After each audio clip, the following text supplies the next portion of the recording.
얼마 전에 진료실에 한 분이 찾아오셨습니다. 66살 여성분이셨는데요. 자리에 앉으시더니 한참을 머뭇거리시다가 이렇게 물으셨습니다. 선생님, 제가 요즘 마음이 가는 사람이 생겼는데 이걸 자식한테 말해야 할까요? 아니면 그냥 조용히 묻어야 할까요? 저는 그 순간 말문이 막혔습니다. 의학적인 질문이 아니었거든요. 하지만 동시에 이것이야말로 우리 나이대 분들이 가장 자주 그러나 가장 조용히 품고 계신 질문이라는 걸 깨달았습니다. 오늘은 여러분께 그 답을 찾아가는 시간을 가져보려고 합니다. 삼성서울병원 정신건강의학과 연구팀이 70세 이상 어르신 1,100명을 3년간 추적 조사한 결과 새로운 인연을 맺은 분들 가운데 절반에 가까운 분들이 가족과의 갈등을 겪었다는 발표가 있었습니다. 반대로 같은 조사에서 준비된 자세로 관계를 시작하신 분들은 만족도가 거의 3배 가까이 높았다는 결과도 함께 나왔습니다. 이 차이는 어디에서 오는 걸까요? 오늘 그 답을 함께 찾아보겠습니다. 여러분, 혹시 요즘 마음이 자꾸 누군가에게 향하시나요? 아니면 반대로 그런 마음이 들 때마다 스스로를 꾸짖고 계시지는 않나요? 오늘 이 영상은 그 어느 쪽이든 여러분의 마음을 편안하게 해드리기 위해 준비했습니다. 저는 30년 가까이 어르신들을 진료하면서 수많은 사연을 들었습니다. 외로움 때문에 시작된 관계도, 진심으로 마음이 통해 시작된 관계도 모두 지켜보았습니다. 그리고 그 끝이 행복했던 분들과 그렇지 않았던 분들 사이에는 의외로 분명한 차이가 있었습니다. 오늘 그 차이를 10가지로 나누어 차근차근 말씀드리겠습니다. 시간 걱정은 하지 마세요. 천천히 여러분의 속도에 맞춰 함께 가겠습니다. 우리 지식한상 가족 여러분, 오늘도 끝까지 함께 해주시면 정말 큰 힘이 됩니다. 사실 제가 이 주제로 영상을 만들어야겠다고 결심한 데에는 이유가 있습니다. 서영수님 외에도 비슷한 고민을 안고 진료실 문을 두드리시는 분들이 한 달에도 여러 분 계셨습니다. 그런데 막상 이런 이야기를 속 시원하게 나눌 곳이 없다고 다들 말씀하셨습니다.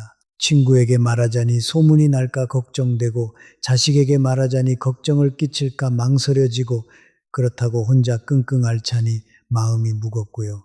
그래서 오늘은 제가 그동안 진료실에서 들었던 사연들과 여러 병원의 연구 자료를 바탕으로 여러분께 실질적인 도움이 되는 이야기를 들려드리려고 합니다. 생각해보면 우리 세대만큼 사랑이라는 감정을 두고 이렇게 복잡한 고민을 떠안은 세대도 드물 것 같습니다.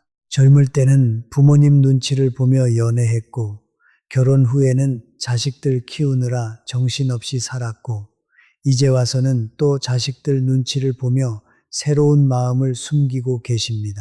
한평생 누군가의 눈치를 보며 살아오신 셈입니다. 저는 오늘만큼은 여러분께 온전히 나를 위한 시간을 가져보시라고 권해드리고 싶습니다. 그럼 첫 번째 이야기부터 시작하겠습니다. 첫 번째 이야기는 우리가 가장 먼저 마주하게 되는 감정, 바로 망설임에 관한 것입니다.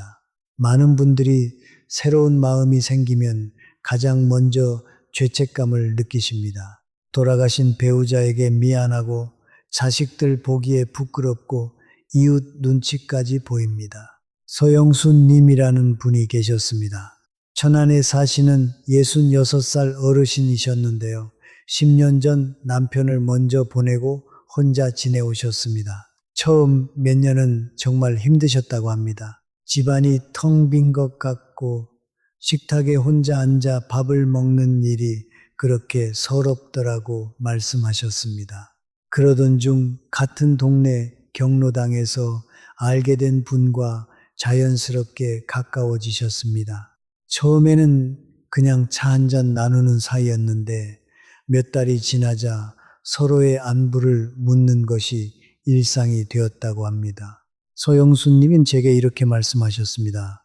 선생님, 이 나이에 설레는 게 부끄럽지 않을까요? 저는 그분께 이렇게 답해드렸습니다. 마음이 따뜻해지는 일에 나이는 자격을 묻지 않습니다.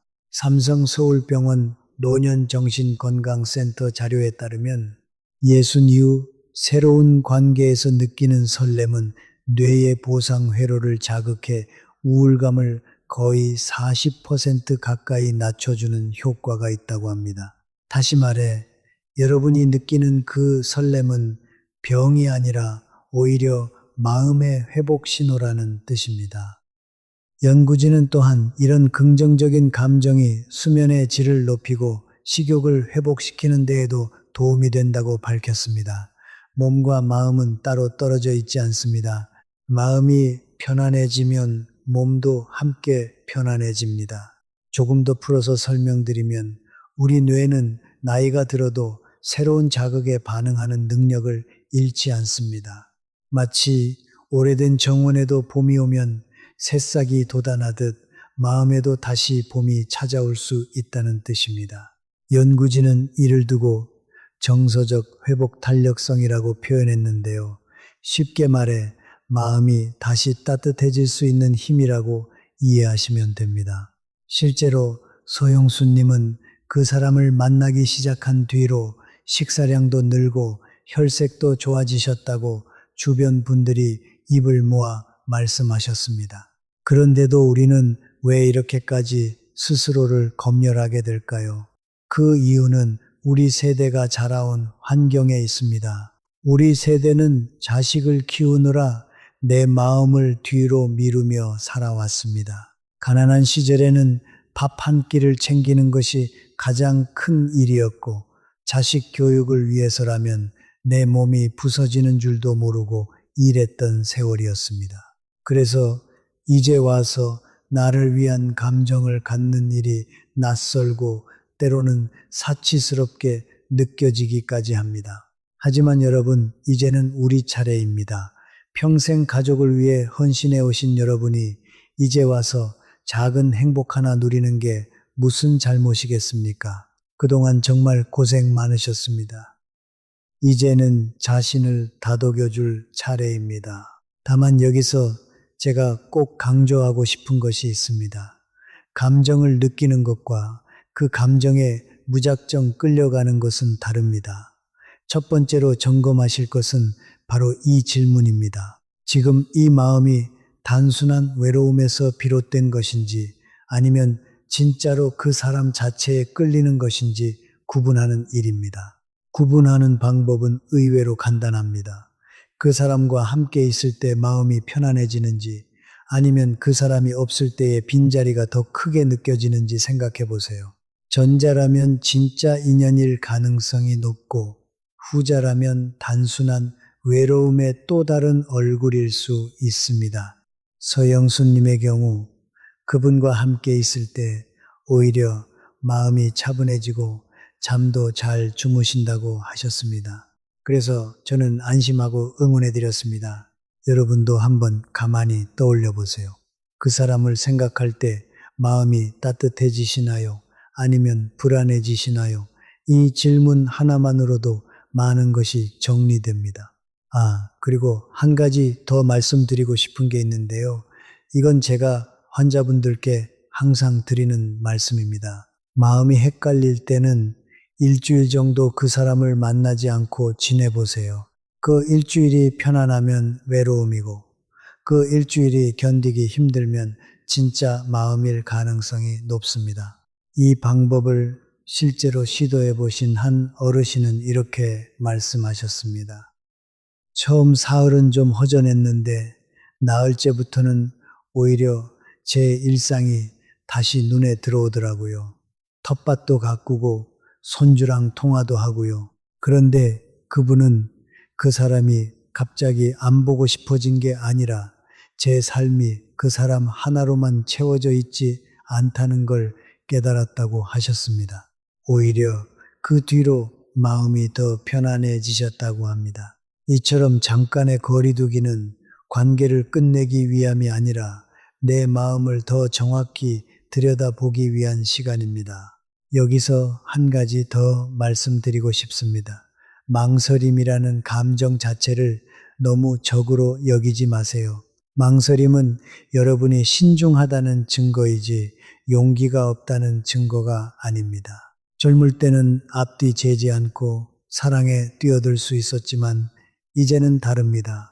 지켜야 할 것이 많아졌고 책임져야 할 사람들도 있습니다. 그러니 망설이는 시간을 부끄러워하지 마시고 오히려 그 시간을 통해 내 마음을 더 정확히 들여다보는 기회로 삼으세요. 삼성서울병원 연구진은 이렇게 말합니다. 충분히 망설인 뒤 시작한 관계일수록 오히려 후회 없이 오래 이어지는 경향이 있다고요. 서두르지 않아도 괜찮습니다. 여러분의 속도가 곧 정답입니다. 망설임과 함께 자주 찾아오는 또 다른 감정이 있는데요. 바로 갑작스러운 감정의 기복입니다. 어제는 너무 행복했다가 오늘은 갑자기 이게 맞는 일인가 싶어 불안해지는 경험 혹시 해보신 적 있으신가요? 이런 기복은 지극히 자연스러운 과정입니다. 삼성서울병원 노년정신건강센터에서는 새로운 관계 초반 석 달 정도는 이런 감정의 널뛰기가 흔하게 나타난다고 설명합니다. 이 시기를 잘 넘기는 방법은 간단합니다. 그 감정에 너무 큰 의미를 부여하지 않는 것입니다. 오늘 불안하다고 해서 이 관계가 잘못된 것은 아니고 오늘 행복하다고 해서 모든 것이 완벽한 것도 아닙니다. 그저 시간이 지나며 자연스럽게 안정되어 간다는 것을 믿고 조급해하지 않으셨으면 합니다. 체면이라는 감정도 이 첫 번째 이야기와 깊이 연결되어 있습니다. 우리 세대는 남들이 나를 어떻게 볼지를 평생 의식하며 살아왔습니다. 그래서 새로운 마음이 생겼을 때 가장 먼저 떠오르는 생각이 혹시 남들이 흉보지 않을까 하는 걱정인 경우가 많습니다.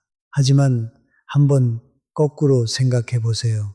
또래보다 표정이 환해지고 걸음에 힘이 생기고 목소리에 생기가 도는 여러분의 모습을 진심으로 아끼는 사람들은 결코 흉보지 않습니다. 오히려 진심으로 기뻐해 줄 것입니다. 체면을 지킨다는 것은 남의 눈치를 보는 것이 아니라 스스로 떳떳하게 살아가는 모습을 보여드리는 것이라고 저는 생각합니다. 두 번째 이야기로 넘어가겠습니다. 바로 자식에게 알릴 것인가 하는 문제입니다. 이 부분에서 정말 많은 분들이 고민하십니다. 알리자니 반대할까 두렵고 숨기자니 나중에 들켰을 때 더 큰 오해를 살까 걱정됩니다. 삼성서울병원 가족상담 클리닉 자료에 따르면 숨겼다가 나중에 알려진 경우 가족 갈등이 거의 2배 가까이 커졌다는 결과가 있습니다. 반면 처음부터 솔직하게 대화를 나눈 경우 갈등이 절반 이하로 줄었다고 합니다. 그렇다면 어떻게 말씀을 꺼내야 할까요? 핵심은 타이밍과 표현 방식입니다. 아직 관계가 막 시작된 단계에서 너무 일찍 통보하듯 말씀하시면 자녀분들이 방어적으로 반응할 수 있습니다. 반대로 너무 늦게 이미 깊어진 뒤에 말씀하시면 그동안 숨겨왔다는 서운함이 더해집니다. 가장 좋은 시점은 이 관계가 단순한 호기심을 넘어 꾸준히 이어지고 있다는 확신이 들 때입니다. 그때 자녀분께 이렇게 말씀해 보세요. 요즘 마음이 편해지는 분이 생겼어. 너희들 생각이 궁금해서 미리 이야기하고 싶었어. 통보가 아니라 의견을 구하는 태도로 다가가시면 자녀분들도 한결 부드럽게 받아들이십니다. 물론 처음에는 걱정스러운 반응이 나올 수 있습니다. 그건 자녀분들이 여러분을 미워해서가 아니라 여러분이 다치실까봐 걱정하는 마음 때문입니다. 우리 자식들은 부모가 약해질까봐 두려운 겁니다. 그 마음을 먼저 이해해드리면 대화가 훨씬 수월해집니다. 서영수 님도 처음에는 큰딸에게 말씀드리기가 정말 두려웠다고 하셨습니다.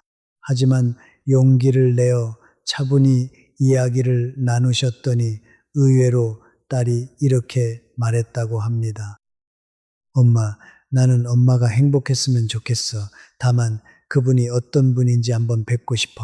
이렇게 자녀분이 직접 만나보고 안심하는 과정을 거치면 관계는 훨씬 더 단단해집니다.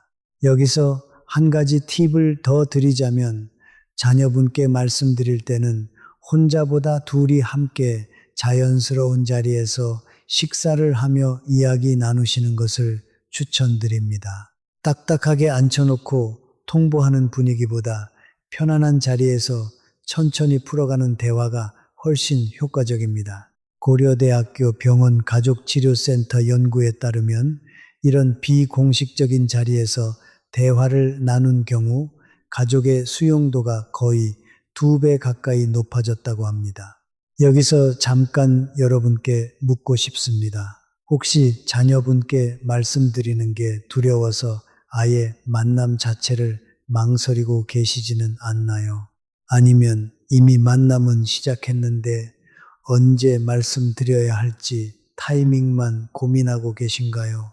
둘 다 충분히 이해가 됩니다. 다만 어느 쪽이든 혼자서만 끙끙 앓지는 마세요. 가까운 친구분이라도 좋으니 누군가에게 마음을 털어놓아 보세요.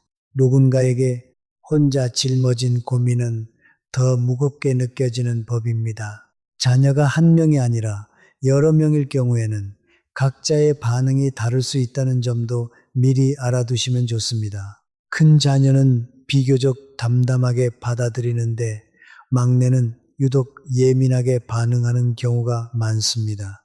이는 막내일수록 부모님과의 정서적 밀착도가 더 강하기 때문이라고 가족치료 전문가들은 설명합니다. 그러니 자녀분들 각각의 성향을 고려해서 한 분 한 분 따로 대화의 자리를 마련하시는 것도 좋은 방법입니다. 한꺼번에 모아놓고 통보하시기보다 개별적으로 진심을 전하시면 훨씬 더 깊이 있는 대화가 가능합니다. 또한 며느리나 사위처럼 직계가 아닌 가족 구성원에게는 자녀를 통해 자연스럽게 소식이 전해지도록 하시는 것이 좋습니다. 직접 말씀하시는 것보다 자녀가 먼저 이야기를 전달하면 받아들이는 입장에서도 마음의 준비를 할 시간이 생깁니다. 자녀와의 대화에서 또 하나 중요한 것은 여러분이 자녀의 허락을 구하는 것이 아니라는 점을 분명히 하는 것입니다. 물론 가족의 의견을 듣고 존중하는 것은 중요하지만 최종 선택은 결국 여러분의 몫입니다. 삼성서울병원 가족상담 클리닉의 한 연구원은 이렇게 말했습니다. 부모의 인생 후반부 선택에 자녀가 거부권을 행사하려 할 때 그 갈등이 가장 오래 지속된다고요. 그러니 대화의 자세는 의논이지 결제가 아니라는 점 꼭 기억해 주세요.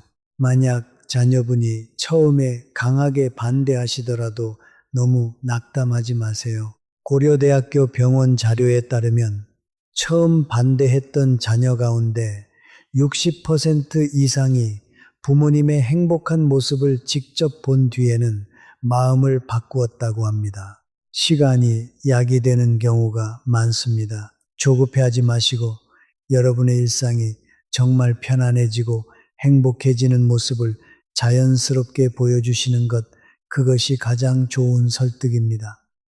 여기서 잠깐 또 다른 사례를 하나 들려드리고 싶습니다. 69살의 한 어르신은 자녀가 셋이나 계셨는데 그중 막내 아들이 유독 새로운 만남을 강하게 반대했습니다. 아버지가 어머니를 배신하는 것 같다는 말까지 했다고 합니다.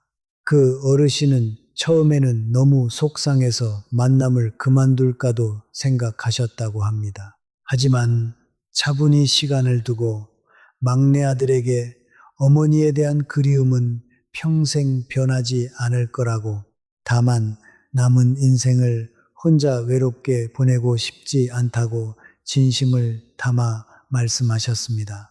몇 달 뒤 막내 아들은 직접 그 상대분을 만나보고 나서야 마음을 누그러뜨렸다고 합니다. 지금은 명절에 함께 식사를 할 정도로 가까워지셨다고 하니 참 다행스러운 일입니다. 이처럼 시간과 진심 그리고 꾸준한 대화가 결국 가족의 마음을 움직입니다. 반대의 경우도 한번 말씀드리고 싶습니다. 모든 가족이 처음부터 반대만 하는 것은 아닙니다. 오히려 자녀가 먼저 새로운 만남을 권하는 경우도 적지 않습니다. 제가 만난 한 여성 어르신은 혼자 지내시는 어머니가 너무 외로워 보여서 딸이 직접 동네 모임에 어머니를 데려다 드린 경우였습니다. 그 모임에서 지금의 동반자를 만나셨는데 딸은 두 분의 만남을 적극적으로 응원하고 계십니다. 명절마다 함께 식사를 하고 여행도 같이 가실 정도로 가족처럼 지내고 계십니다. 이처럼 자녀가 먼저 마음을 열어주는 경우도 분명히 있습니다. 여러분의 자녀분도 어쩌면 여러분이 생각하시는 것보다 훨씬 더 따뜻한 마음을 가지고 계실지 모릅니다. 먼저 마음을 닫지 마시고 용기를 내어 대화를 시작해 보세요. 지금까지 첫 번째와 두 번째 이야기, 그러니까 마음을 구분하는 법과 가족에게 알리는 법을 말씀드렸습니다. 혹시 여기까지 들으시면서 마음이 조금 정리되셨나요? 아니면 오히려 더 복잡한 생각이 드셨나요? 괜찮습니다. 이런 주제는 한 번에 정리되는 것이 아니라 천천히 곱씹으며 자신만의 답을 찾아가는 과정이니까요. 다음 이야기에서는 조금 더 현실적인 문제, 바로 돈과 건강, 그리고 자유에 대해 말씀드리겠습니다. 세 번째 이야기는 돈 문제입니다. 이 부분은 솔직히 가장 불편하지만 가장 중요한 주제이기도 합니다. 연세대 세브란스 병원 노년사회복지팀이 실시한 조사에 따르면 새로운 관계에서 갈등을 겪은 어르신 가운데 절반 이상이 경제적인 문제가 그 시작이었다고 답했습니다. 누가 더 많이 부담하는지, 여행 경비는 어떻게 나누는지, 심지어 통장은 따로 과들하는지와 같은 작은 질문들이 처음에는 사소해 보이지만 시간이 지날수록 마음을 무겁게 만듭니다. 저는 이렇게 말씀드리고 싶습니다. 돈 이야기를 부끄러워하지 마세요. 오히려 일찍 솔직하게 나누는 것이 관계를 오래 지키는 비결입니다. 예를 들어 처음부터 식사비는 번갈아가며 내자고 정하거나 여행을 갈 때는 미리 예산을 함께 의논하는 것이 좋습니다. 이런 작은 약속들이 나중에 큰 오해를 막아줍니다. 제가 진료실에서 만난 한 어르신은 이런 말씀을 하셨습니다. 처음에는 그냥 좋은 마음으로 제가 더 많이 냈는데 나중에는 그게 당연한 것처럼 되어버려서 서운했다고요. 이런 일이 생기지 않으려면 애초에 명확한 기준을 세워두는 것이 좋습니다. 꼭 정확히 반반이 아니어도 괜찮습니다. 다만 서로가 납득할 수 있는 기준이 있어야 합니다. 특히 함께 살림을 합치거나 동거를 고려하시는 단계라면 집 명의는 어떻게 할지, 혹시 한 분이 먼저 떠나시면 남은 분은 어떻게 되는지와 같은 현실적인 질문도 미리 정리해 두셔야 합니다. 불편한 이야기일수록 미리 해두는 것이 나중에 상처를 줄여줍니다. 연세대 세브란스 병원 법률 상담팀에서는 이런 경우 공증을 받은 합의서를 작성해 두는 것을 권장하고 있습니다.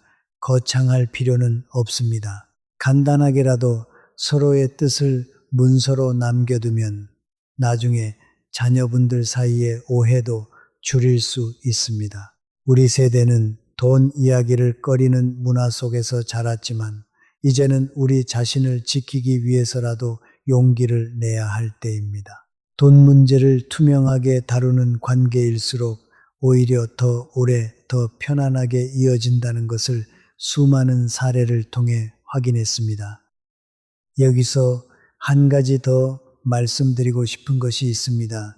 바로 자녀에게 물려줄 재산에 대한 부분입니다. 많은 어르신들이 새로운 관계를 시작하면서 가장 두려워하시는 것이 바로 이 부분입니다. 혹시 내가 모은 재산이 자식이 아닌 다른 곳으로 흘러가지는 않을까 하는 걱정입니다. 이 걱정은 충분히 합리적입니다. 그래서 저는 이렇게 권해드립니다. 필요하다면 미리 변호사나 법무사와 상담하셔서 재산 분배에 대한 의사를 명확히 문서로 남겨두세요. 이것은 상대방을 의심해서가 아니라 모두를 보호하기 위한 일입니다. 오히려 이렇게 명확히 정리해두면 돈 때문에 사랑이 흔들릴 일이 줄어듭니다. 연세대 세브란스 병원 노년사회복지팀은 또한 이렇게 조언합니다. 경제적 수준이 크게 차이 나는 두 분이 만나실 경우 처음부터 그 차이를 인정하고 출발하는 것이 중요하다고요. 한쪽이 일방적으로 베푸는 관계가 아니라 각자가 할 수 있는 만큼 기여하는 방식으로 균형을 맞추시면 부담감 없이 오래 만나실 수 있습니다. 예를 들어 경제적으로 여유가 있으신 분은 식사비를 더 부담하시고 시간이 더 많으신 분은 운전이나 집안일을 더 챙기시는 식으로 서로 다른 방식으로 기여하는 것도 좋은 방법입니다. 여기서 한 가지 실제 사례를 말씀드리겠습니다. 퇴직 공무원이셨던 한 남성 어르신과 작은 분식집을 운영하시던 여성 어르신이 만나셨습니다.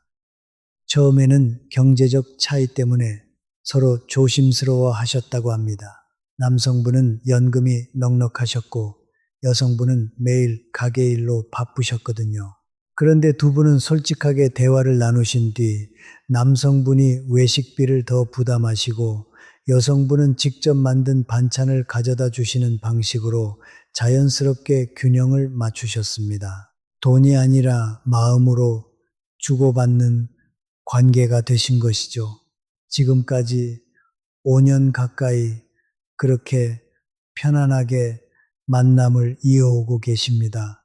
조금 더 보태자면 선물을 주고받는 일에 대해서도 미리 생각해 두시면 좋습니다. 너무 비싼 선물은 부담을 주기도 하고 반대로 너무 인색하면 서운함이 쌓일 수 있습니다. 생신이나 기념일 같은 특별한 날에는 정성이 담긴 작은 선물 정도로 마음을 표현하시는 것이 가장 무난합니다. 값비싼 물건보다 직접 정성을 들인 선물이 오래 기억에 남는다는 것을 수많은 어르신들의 사연을 통해 확인했습니다. 명절이나 가족 행사가 있을 때 비용을 어떻게 나눌지도 미리 생각해 두시면 좋습니다. 예를 들어 두 분이 함께 자녀분들께 명절 용돈을 챙기실 계획이시라면 그 비용을 어떻게 분담할지 미리 이야기를 나누시는 것이 좋습니다. 이런 부분을 미리 정리해 두지 않으면 좋은 마음으로 시작한 일이 오히려 서운함으로 번질 수 있습니다. 작은 약속들을 하나씩 쌓아가다 보면 어느새 두 분만의 단단한 신뢰가 만들어집니다. 네 번째 이야기는 건강 문제를 함께 마주하는 일입니다. 이 나이대에는 완전히 건강하다고 말할 수 있는 분이 많지 않습니다. 무릎이 시리고 혈압약을 챙겨 드시고 가끔은 병원 예약이 데이트보다 더 잦아지기도 합니다. 삼성서울병원 노년내과 자료에 따르면 새로운 관계에서 한쪽이 만성질환을 앓고 계신 경우 돌봄의 역할이 분명하지 않으면 관계가 오히려 더 빨리 지친다는 연구 결과가 있습니다. 조사에 참여한 어르신 가운데 일방적으로 돌봄을 도맡았던 분들의 70% 가까이가 2년 안에 신체적인 피로와 정서적인 소진을 동시에 호소했다고 합니다. 처음에는 약을 챙겨드리고 병원에 함께 가드리는 일이 정으로 느껴집니다.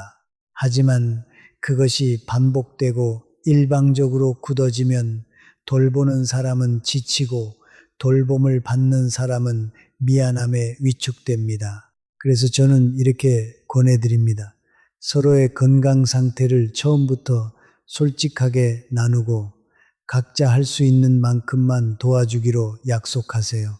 한 사람이 모든 것을 떠안는 관계는 오래가지 못합니다. 그리고 한 가지 더, 기저질환이 있으신 분이라면 새로운 만남을 시작하기 전 담당 의사와 한번 상담을 받아보시는 것도 좋습니다. 특히 혈압이나 심장 관련 약을 드시는 분들은 감정의 기복이 클 때 몸에 부담이 갈 수 있기 때문입니다. 삼성서울병원 심장내과에서는 설렘이나 갈등으로 인한 급격한 감정 변화가 혈압을 일시적으로 높일 수 있다고 설명합니다. 그렇다고 사랑을 두려워하실 필요는 없습니다. 다만 평소보다 혈압을 조금 더 자주 체크하시고 무리한 일정보다는 여유 있는 만남을 가지시는 것이 좋습니다. 사랑이 두려운 일이 아니라 건강하게 지킬 수 있는 일이 되도록 준비하시는 것이 중요합니다. 조금 더 구체적으로 말씀드리면 관계 초반에 서로의 복용 약물을 알려드리는 것도 큰 도움이 됩니다. 예를 들어 한 분이 혈전용 해제를 드시고 계신다면 작은 상처에도 출혈이 오래 갈 수 있다는 것을 상대방이 미리 알고 있어야 당황하지 않습니다. 또한 당뇨가 있으신 분이라면 식사 시간이 불규칙해지지 않도록 서로 배려해 주는 것도 중요합니다. 이런 작은 배려들이 쌓여서 진짜 든든한 동반자 관계로 발전합니다. 또 하나, 병원에 함께 가는 일을 부담스러워하지 마세요. 오히려 함께 진료를 받으러 가는 시간이 서로를 더 깊이 이해하는 계기가 되기도 합니다. 삼성서울병원 노년내과의 한 의료진은 이렇게 말합니다. 배우자나 동반자가 진료실에 함께 들어오시는 어르신들은 치료 순응도가 훨씬 높다고요.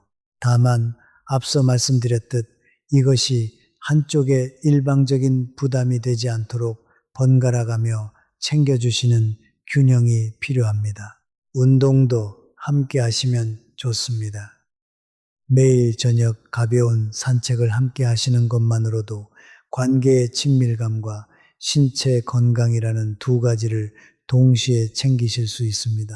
서울아산병원 운동의학팀에 따르면 동반자와 함께 걷기 운동을 하시는 어르신들은 혼자 운동하시는 분들보다 꾸준히 운동을 지속하는 비율이 훨씬 높았다고 합니다. 서로를 챙기는 마음이 건강한 습관으로까지 이어지는 셈입니다. 제가 만난 한 사례를 소개해드리고 싶습니다. 심장 스텐트 시술을 받으신 75살 남성 어르신과 고혈압을 앓고 계신 72살 여성 어르신이 만나셨습니다. 처음에는 서로 약 봉투를 보며 민망해 하셨다고 합니다. 하지만 곧 두 분은 서로의 약 복용 시간을 알람으로 함께 맞춰두고 매일 저녁 식사 후 함께 약을 챙겨 드시는 습관을 만드셨습니다. 한 분이 깜빡하시면 다른 분이 살짝 알려주시는 식으로요. 이렇게 서로의 건강을 함께 챙기는 일이 부담이 아니라 오히려 두 분 사이의 신뢰를 더 단단하게 만들어 주었다고 합니다. 지금은 두 분 모두 혈압과 콜레스테롤 수치가 처음 만나셨을 때보다 훨씬 안정적으로 관리되고 계십니다. 다섯 번째 이야기는 자유와 독립성에 관한 부분입니다. 오랫동안 혼자 지내오신 분들일수록 자기만의 생활 방식이 단단하게 자리 잡혀 있습니다. 아침에 눈 뜨는 시간, 식사 순서, 텔레비전 채널까지도 오랜 세월 속에서 굳어진 습관입니다. 그런데 새로운 사람이 가까워지면 이 질서가 조금씩 흔들리기 시작합니다. 고려대학교 병원 노년심리클리닉 조사에 따르면 관계 초반에는 만족도가 높았다가도 석 달에서 6달 사이에 자유를 침해당한다는 느낌 때문에 관계를 정리하는 경우가 적지 않다고 합니다. 조사에 따르면 동거를 시작한 어르신 가운데 40% 가까이가 첫 해 안에 각자의 공간이 필요하다고 느꼈다고 답했습니다. 그래서 저는 이렇게 권합니다. 매일 만나는 것보다 각자의 시간을 존중하며 적당한 거리를 두는 것이 오히려 관계를 더 오래 지켜줍니다. 여러분, 사랑은 매일 붙어 있어야만 깊어지는 것이 아닙니다. 오히려 서로의 공간을 지켜줄 때 그 안에서 더 단단한 신뢰가 자라납니다. 일주일에 두세 번 만나고 나머지 시간은 각자의 리듬대로 사는 것, 그것이 우리 나이에 맞는 사랑의 방식일 수 있습니다. 제가 만난 한 남성 어르신은 이렇게 말씀하셨습니다. 예전 같았으면 매일 봐야 사랑이라고 생각했는데 지금은 일주일에 2번 만나는 게 오히려 더 애틋하고 기다려진다고요. 이렇게 적당한 거리를 두는 관계가 오히려 서로에 대한 그리움과 존중을 키워준다는 것 참 신기하지 않습니까? 여기서 한 가지 더 짚고 넘어가고 싶은 부분이 있습니다. 바로 의사소통 방식의 차이입니다.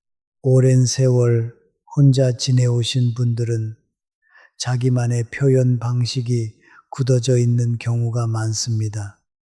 어떤 분은 속마음을 잘 표현하지 않으시고 어떤 분은 작은 일에도 곧바로 감정을 드러내십니다. 이런 차이를 서로 이해하지 못하면 사소한 오해가 쌓여 큰 갈등으로 번질 수 있습니다. 연세대 세브란스 병원 부부가족 클리닉에서는 이렇게 조언합니다. 서로의 표현 방식이 다르다는 것을 인정하고 상대방의 방식대로 해석하려 노력하라고요. 예를 들어 말수가 적은 분이 무뚝뚝하게 대답하신다고 해서 화가 난 것이 아니라 원래 그런 방식으로 마음을 표현하시는 것일 수 있습니다. 반대로 감정 표현이 풍부하신 분이 조금 격하게 반응하신다고 해서 너무 당황하지 마세요. 그저 그분만의 사랑 표현 방식일 수 있습니다.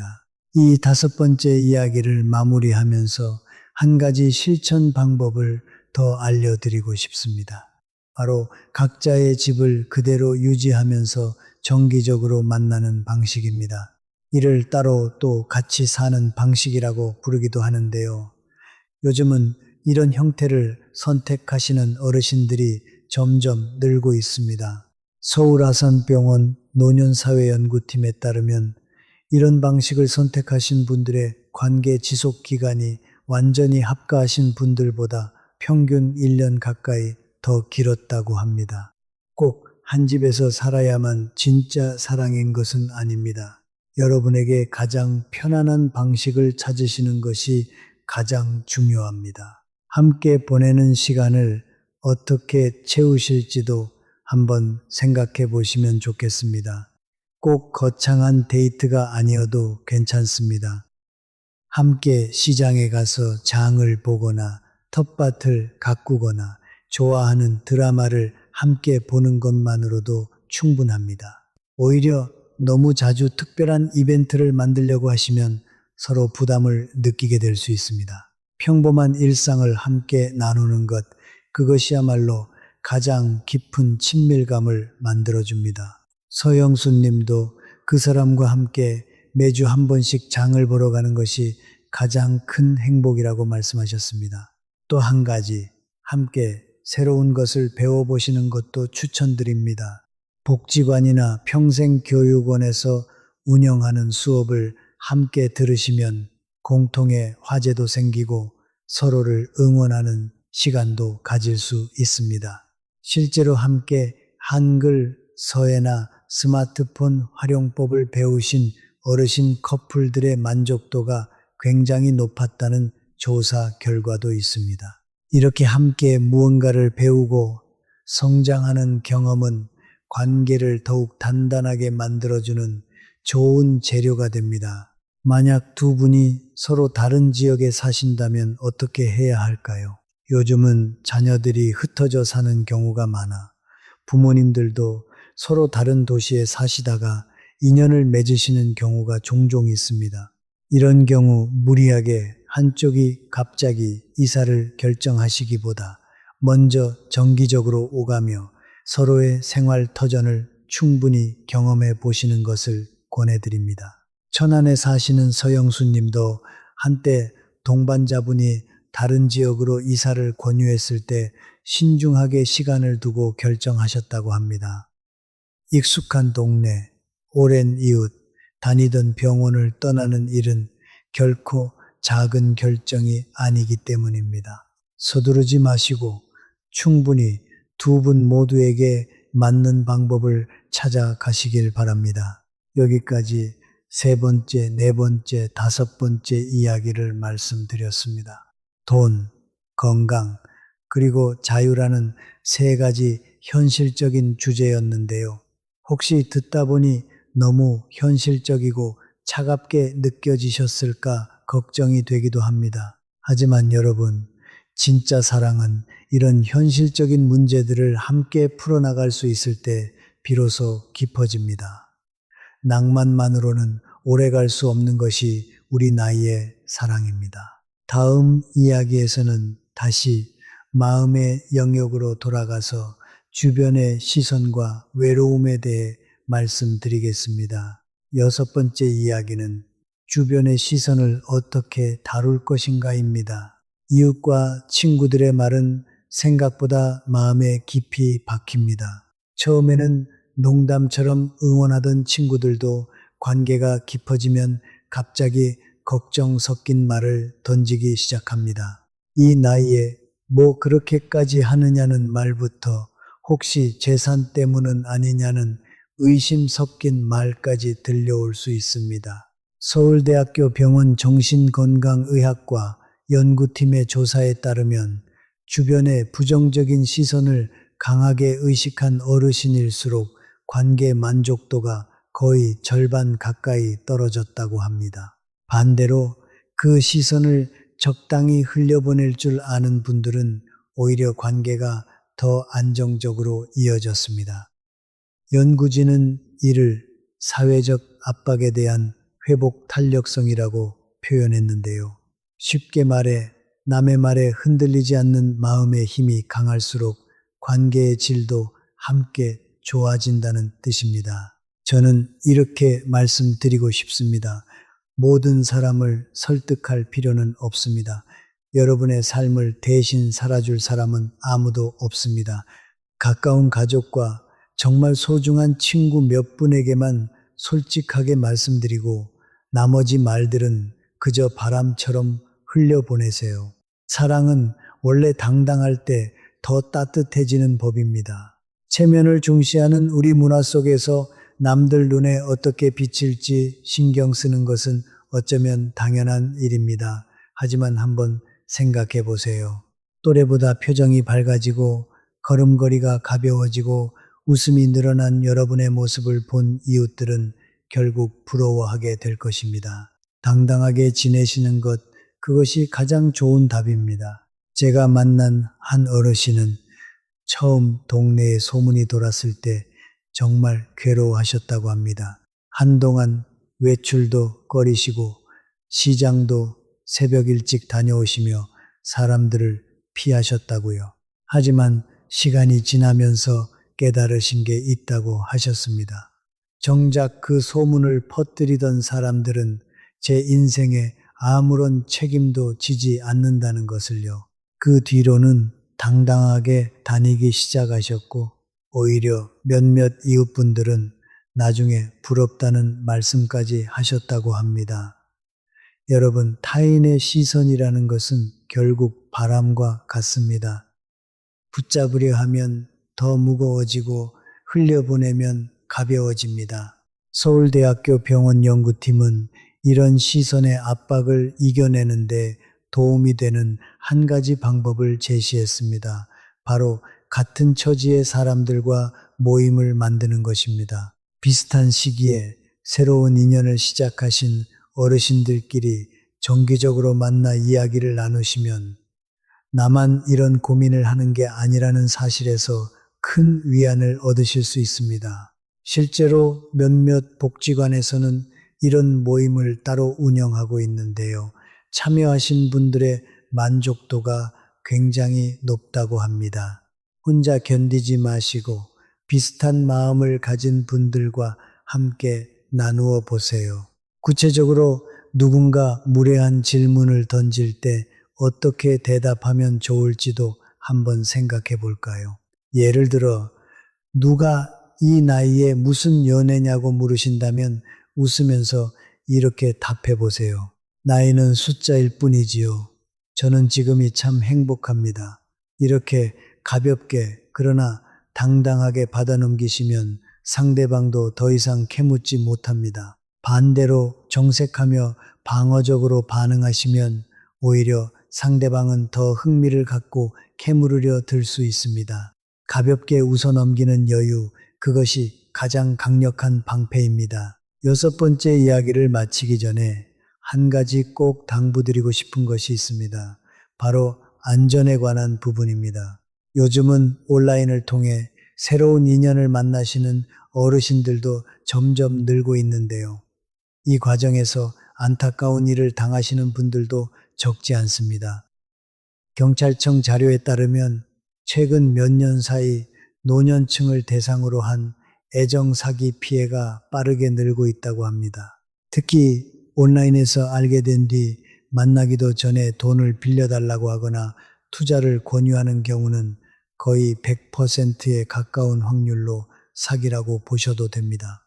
진짜 좋은 인연이라면 절대로 만나기 전에 돈 이야기를 먼저 꺼내지 않습니다. 그러니 여러분, 혹시 온라인에서 알게 된 분이 있으시다면 직접 만나서 충분히 시간을 두고 확인하시기 전까지는 절대 돈을 빌려주거나 송금하지 마세요. 그리고 가능하다면 자녀분이나 가까운 친구분께 한번 상황을 말씀드리고 의견을 들어보시는 것도 좋습니다. 사랑에 눈이 멀어 위험을 못 보는 일이 없도록 이 부분만큼은 꼭 신중하게 살펴주시기 바랍니다. 우리 어르신들의 소중한 노후 자금이 나쁜 마음을 가진 사람들에게 흘러가는 일이 없기를 진심으로 바랍니다.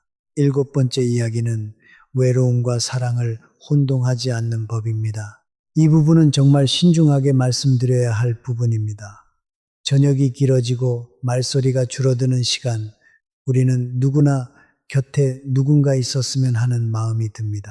그 마음은 부끄러운 것이 아닙니다. 하지만 그 외로움을 메우기 위해 서둘러 관계를 시작하면 나중에 더 깊은 허전함이 찾아올 수 있습니다. 삼성서울병원 노년정신건강센터에 따르면 외로움을 해소하기 위한 목적만으로 시작된 관계는 1년 안에 관계가 정리되는 비율이 거의 70%에 가까웠다고 합니다. 반면 서로의 가치관과 생활을 충분히 나눈 뒤 시작된 관계는 그 비율이 현저히 낮았습니다.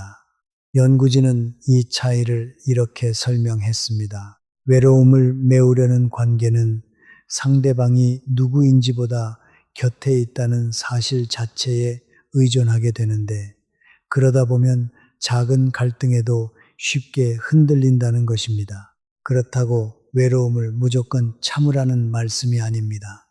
오히려 그 외로움을 먼저 들여다보시라는 뜻입니다. 혼자 있는 시간에 책을 읽거나 오래된 친구에게 전화를 걸거나 손주와 통화를 나누는 작은 순간들로 마음을 먼저 채워보세요.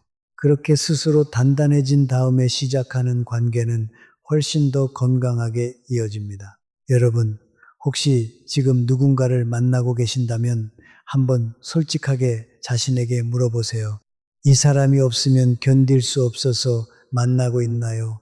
아니면 이 사람과 함께 있는 시간이 정말 즐거워서 만나고 있나요? 둘의 차이는 작아 보이지만 시간이 지날수록 관계의 결과를 완전히 다르게 만듭니다. 조금 더 실천적인 이야기를 드리자면 외로움이 밀려올 때마다 바로 누군가를 찾기보다는 먼저 나만의 루틴을 만들어 보시는 것을 권해드립니다. 아침에 일어나면 가벼운 산책을 하시거나 좋아하는 라디오 프로그램을 들으시거나 매주 정해진 요일에 친구분들과 만나는 약속을 잡아두시는 것도 좋습니다. 이런 작은 루틴들이 쌓이면 외로움이 와도 그것에 압도되지 않고 스스로를 다독일 수 있는 힘이 생깁니다. 그렇게 단단해진 마음으로 만나는 사랑은 훨씬 더 건강하고 편안합니다. 특히 저녁 시간 혼자 계실 때 마음이 가장 힘들어지신다고 말씀하시는 분들이 많습니다. 그럴 때는 억지로 외로움을 떨치려 하기보다 그 감정을 그대로 인정해 주시는 것도 좋은 방법입니다. 지금 내가 외롭구나. 그래도 괜찮다. 라고 스스로에게 말해 주세요. 감정을 억누르려 할수록 오히려 더 커지는 경우가 많습니다. 서울대학교 병원 정신건강의학과에서는 이런 자기 수용의 태도가 장기적으로 정서적 안정에 훨씬 더 도움이 된다고 설명합니다. 외로움이라는 감정을 너무 부정적으로만 보지 않으셨으면 합니다. 외로움은 우리가 누군가를 그리워할 수 있는 마음을 가지고 있다는 증거이기도 합니다. 누군가의 온기를 기억하고 그리워한다는 것은 그만큼 깊이 사랑해 본 경험이 있다는 뜻입니다. 그러니 그 마음을 부끄러워하지 마세요. 다만 그 감정에 휩쓸려 성급한 결정을 내리지만 않으시면 됩니다. 천천히 그리고 충분히 자신을 돌보신 다음 마음이 향하는 곳으로 걸어가셔도 결코 늦지 않습니다. 8번째 이야기는 과거의 상처를 어떻게 다룰 것인가입니다. 배우자를 먼저 떠나보내신 분들에게 새로운 사람을 만나는 일은 또 한 번의 이별을 각오해야 하는 일처럼 느껴질 수 있습니다. 그래서 마음을 열기까지 시간이 더 오래 걸리기도 합니다. 고려대학교 병원 정신건강의학과 자료에 따르면 배우자 사별 이후 평균 2년에서 3년 정도의 애도 기간을 충분히 거친 경우 새로운 관계에 대한 만족도가 그렇지 않은 경우보다 훨씬 높았다고 합니다. 서두르지 마세요. 마음이 준비되지 않았는데 억지로 새로운 관계를 시작하면 오히려 옛 기억과 비교하며 스스로를 더 힘들게 만들 수 있습니다. 충분히 슬퍼하고 충분히 그리워한 다음에 마음의 문을 여셔도 늦지 않습니다. 사랑은 기다려줄 줄 아는 사람에게 더 깊이 찾아옵니다. 제가 만난 한 어르신은 부인을 떠나 보낸 지 1년도 안 되어 급하게 새로운 인연을 만나셨다가 옛 부인 생각이 자꾸 떠올라 결국 마음의 문을 닫으셨던 적이 있습니다.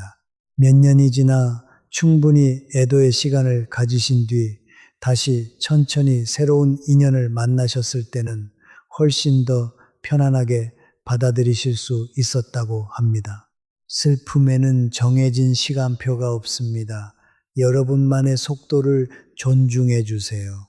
애도의 시간을 충분히 가지셨는지 스스로 점검하는 방법도 있습니다. 돌아가신 배우자의 이야기를 할 때 마음이 여전히 무너지듯 아프신가요? 아니면 그리움 속에서도 감사한 마음으로 떠올릴 수 있으신가요? 후자에 가까워지셨다면 새로운 마음을 열어보실 준비가 되셨다는 신호일 수 있습니다. 고려대학교 병원 정신건강의학과에서는 이를 통합된 애도라고 부르는데요. 슬픔을 부정하지 않으면서도 일상으로 돌아올 수 있는 상태를 의미합니다. 이 단계에 이르신 뒤 시작하는 사랑은 옛 기억과 경쟁하는 사랑이 아니라 옛 기억을 품은 채 함께 걸어가는 사랑이 됩니다.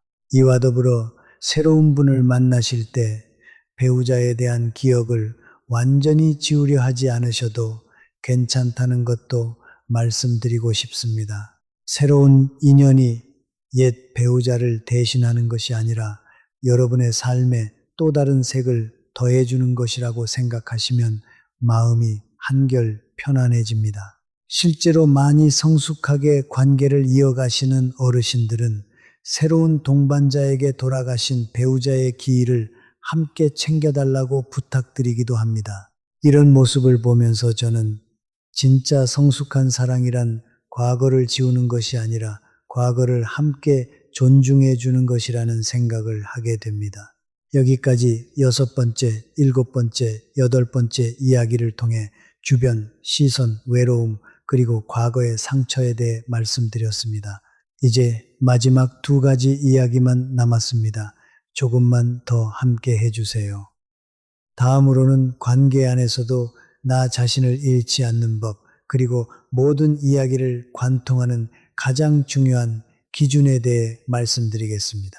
9번째 이야기는 관계 안에서 나 자신을 잃지 않는 법입니다. 사랑이 깊어질수록 상대에게 맞추고 싶어지는 마음이 생깁니다. 하지만 그 과정에서 정작 나 자신의 취향과 일상을 너무 많이 양보하시는 분들이 계십니다. 삼성서울병원 노년상담 클리닉 자료에 따르면 관계 안에서 자신의 정체성을 지킨 어르신일수록 행복도가 거의 2배 가까이 높았다고 합니다. 조사에 참여한 분들 가운데 자신의 취미와 모임을 계속 이어가신 분들은 그렇지 않은 분들보다 우울감 지표도 훨씬 낮게 나타났습니다.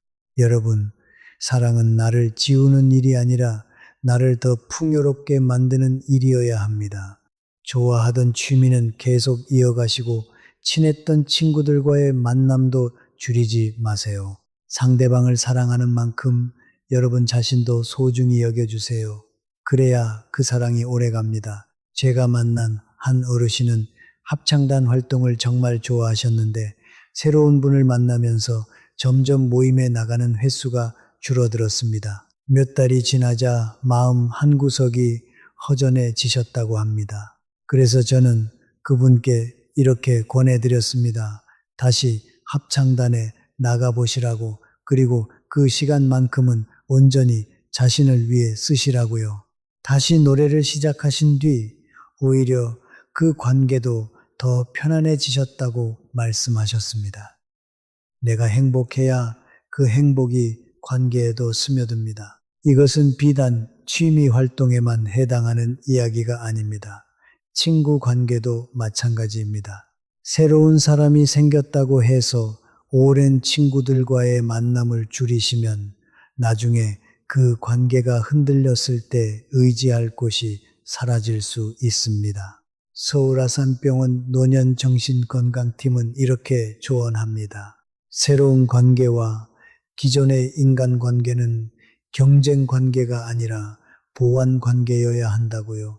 오랜 친구, 자녀, 그리고 새로운 인연이 모두 균형 있게 자리 잡을 때 여러분의 삶은 훨씬 더 단단해집니다. 자신을 잃지 않는다는 것은 고집을 부리라는 뜻이 아닙니다. 상대방을 배려하면서도 내가 좋아하는 것, 내가 편안해하는 것을 분명히 알고 지켜나가는 일입니다. 예를 들어 아침에 혼자 조용히 차 한 잔 마시는 시간을 좋아하신다면 그 시간만큼은 양보하지 마세요. 작은 습관 하나라도 나답게 지켜나갈 때 여러분은 관계 속에서도 흔들리지 않는 중심을 가질 수 있습니다. 저는 이것을 진료실에서 자주 비유로 설명드립니다. 관계는 2그루의 나무가 나란히 서 있는 것과 같습니다. 서로 가지를 뻗어 그늘을 만들어주고 바람을 막아주지만 각자의 뿌리는 따로 단단히 박혀 있어야 합니다. 한쪽 나무가 다른 나무에게 완전히 기대어 버리면 바람이 세게 불 때 둘 다 함께 쓰러질 위험이 있습니다. 하지만 각자 단단히 뿌리 내린 2 나무는 서로 의지하면서도 끝까지 함께 서 있을 수 있습니다. 여러분의 사랑도 이렇게 각자의 뿌리를 지키면서 서로를 보듬어주는 관계가 되시길 바랍니다. 여러분의 정체성을 지키는 가장 쉬운 방법 가운데 하나는 나만의 시간표를 분명히 정해두는 것입니다. 예를 들어 화요일과 목요일은 친구분들과의 모임 시간, 토요일 오전은 손주와 영상 통화하는 시간, 이런 식으로 미리 정해두시면 새로운 관계가 깊어지더라도 자연스럽게 균형이 유지됩니다. 삼성 서울병원 노년상담 클리닉은 이런 식의 명확한 시간 배분이 관계의 만족도와 개인의 자존감을 동시에 지켜주는 가장 효과적인 방법이라고 강조합니다. 사랑한다고 해서 모든 시간을 함께 보내야 하는 것은 아닙니다. 오히려 각자의 시간이 충실할 때 함께하는 시간도 더욱 빛이 납니다. 가끔은 동반자분이 여러분의 친구 모임이나 취미 활동을 서운해 하실 수도 있습니다. 그럴 때는 솔직하게 마음을 전해주세요. 그대를 사랑하는 것과 별개로 저는 이 시간도 저에게 정말 소중하다고요. 건강한 관계라면 상대방도 결국 그 마음을 이해하고 존중해 줄 것입니다. 오히려 자신만의 세계를 지키며 행복하게 지내는 모습이 상대방에게는 더 매력적으로 다가가는 경우가 많습니다. 서로에게 의존하기보다 서로를 더 풍요롭게 만들어주는 관계, 그것이 우리가 지향해야 할 사랑의 모습입니다. 10번째, 마지막 이야기는 평온함을 기준으로 삼으라는 것입니다. 지금까지 9가지를 말씀드렸지만 사실 모든 이야기는 결국 한 가지 질문으로 모아집니다. 이 관계가 나를 더 편안하게 만드는가 아니면 더 불안하게 만드는가? 서영수님은 제게 마지막으로 이렇게 말씀하셨습니다. 선생님, 요즘 저는 잠도 잘 자고 마음도 가볍습니다. 그 말씀을 들으며 저는 확신했습니다. 이 관계는 그분께 좋은 방향으로 가고 있다는 것을요. 여러분도 한번 스스로에게 물어보세요. 지금 이 사람과 함께 할 때 여러분의 하루가 더 가벼워지나요? 아니면 자꾸 통장을 확인하고 자식의 눈치를 보고 밤마다 마음이 복잡해지나요? 답은 이미 여러분 마음속에 있습니다. 이 평온함이라는 기준은 사실 오늘 말씀드린 9가지 이야기를 모두 꿰뚫는 하나의 실입니다. 외로움과 진짜 끌림을 구분하는 것도, 가족과의 대화도, 돈 문제도, 건강 문제도 결국은 모두 여러분의 평온함을 지키기 위한 과정입니다. 삼성 서울병원 노년정신건강센터는 이렇게 결론 지었습니다. 노년의 사랑에서 가장 중요한 지표는 설렘의 크기가 아니라 평온함의 깊이라고요. 설렘은 시작을 만들지만 평온함은 그 관계를 끝까지 지켜주는 힘입니다. 자, 지금까지 말씀드린 10가지를 다시 한번 정리해 드리겠습니다. 첫째, 지금의 마음이 외로움인지 진짜 끌림인지 구분하기. 둘째, 타이밍을 잘 살펴 가족에게 솔직하게 알리기. 셋째, 돈 문제는 미루지 말고 일찍 솔직하게 나누기. 넷째, 건강 문제는 서로 부담을 나누어 약속하기. 다섯째, 적당한 거리를 두며 자유를 지키기. 여섯째, 주변의 시선은 적당히 흘려보내기. 일곱째, 외로움을 사랑으로 서둘러 덮지 않기. 여덟째, 충분한 애도의 시간을 가진 뒤 마음을 열기. 아홉째, 관계 안에서도 나 자신을 잃지 않기. 그리고 마지막 10째, 평온함을 가장 중요한 기준으로 삼기. 이 10가지를 모두 한 번에 완벽하게 지키실 필요는 없습니다. 오늘 말씀드린 내용 가운데 단 한두 가지라도 마음에 새기고 실천해 보신다면 그것만으로도 충분합니다. 사랑은 시험이 아닙니다. 점수를 매기는 것이 아니라 함께 걸어가며 천천히 맞추어가는 과정입니다. 혹시 오늘 말씀드린 것 가운데 마음에 깊이 와닿는 부분이 있으셨다면 다시 한번 떠올려 보시고 여러분의 상황에 맞게 적용해 보세요. 마지막으로 한 가지만 더 당부드리고 싶습니다. 오늘 말씀드린 10가지는 어디까지나 안내일 뿐 정답은 아닙니다. 여러분의 삶은 여러분만이 가장 잘 아십니다. 혹시 어떤 부분이 제 설명과 다르게 느껴지신다면 그것은 여러분이 틀려서가 아니라 여러분의 인생이 그만큼 고유하다는 뜻입니다. 다른 사람의 잣대로 여러분의 사랑을 재단하지 마세요. 여러분에게 맞는 속도, 여러분에게 맞는 방식, 그것이 가장 좋은 답입니다. 우리 세대는 평생 가족을 위해, 자식을 위해 살아왔습니다. 이제는 우리 차례입니다. 설렘이든 평온함이든 여러분이 선택하시는 그 길이 옳습니다. 다만 그 선택이 여러분을 더 편안하게 만들어주는 방향이기를 진심으로 바랍니다. 손주들과 더 오래 웃으며 지내고 싶으시다면 건강하고 편안한 마음을 먼저 지키는 것이 우선입니다.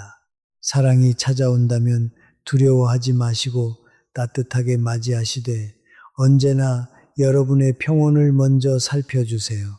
평온을 잃지 않는 사랑이라면 그것은 그 자체로 축복일 것입니다. 반대로 그 사랑이 여러분을 자꾸 긴장하게 만들고 잠 못 이루게 만든다면 잠시 멈추어 다시 생각해 보셔도 괜찮습니다. 서영수님은 지금도 잘 지내고 계십니다. 얼마 전 진료실에 오셨을 때는 얼굴이 정말 편안해 보이셨습니다. 선생님 덕분에 마음을 정리할 수 있었어요 라고 말씀하시는데 저야말로 감사했습니다. 우리 모두는 이렇게 서로에게서 작은 용기를 얻으며 살아갑니다. 혹시 지금 이 영상을 보시면서 비슷한 고민을 하고 계신 친구분이 떠오르셨다면 조용히 이 영상을 함께 나누어 보시는 것도 좋겠습니다. 혼자 끙끙 앓던 고민을 이렇게 같은 나이대의 누군가와 나누는 것만으로도 마음이 한결 가벼워질 수 있습니다. 우리 지식한상 가족 여러분은 결코 혼자가 아닙니다. 비슷한 고민을 하는 수많은 분들이 함께 이 길을 걷고 계십니다. 마지막으로 이 말씀을 꼭 드리고 싶습니다. 여러분은 이미 충분히 사랑했고, 충분히 책임졌고, 충분히 견뎌오신 분들입니다. 이제는 자신을 위한 작은 행복 하나쯤 당당히 누리셔도 됩니다. 그 행복이 새로운 사랑의 형태로 찾아오든 혼자만의 평온함으로 찾아오든 그 선택을 가장 잘 아시는 분은 바로 여러분 자신입니다. 오늘 이 시간이 그 선택을 조금이라도 편안하게 만들어 드렸기를 진심으로 바랍니다. 저는 진료실에서 수많은 사연을 들으며 한 가지를 확신하게 되었습니다. 인생의 후반부에 찾아오는 사랑은 젊은 날의 사랑과는 다른 결을 가지고 있다는 것을요. 뜨겁게 타오르기보다는 은은하게 데워지고 모든 것을 거는 것이 아니라 서로를 지켜주는 방식으로 자리 잡습니다. 그리고 그 은은한 따뜻함이야말로 오랜 세월을 살아오신 여러분께 가장 잘 어울리는 사랑의 모습이라고 저는 생각합니다. 부디 여러분의 남은 날들이 그 따뜻함으로 가득 채워지시길 바랍니다. 오늘 영상이 여러분의 마음을 조금이라도 가볍게 해드렸다면 구독과 좋아요로 응원해 주시면 정말 큰 힘이 됩니다. 우리 모두의 평온한 노후를 위해 다음 영상에서도 여러분 곁에서 함께 하겠습니다. 건강이 최고입니다. 잊지 마세요.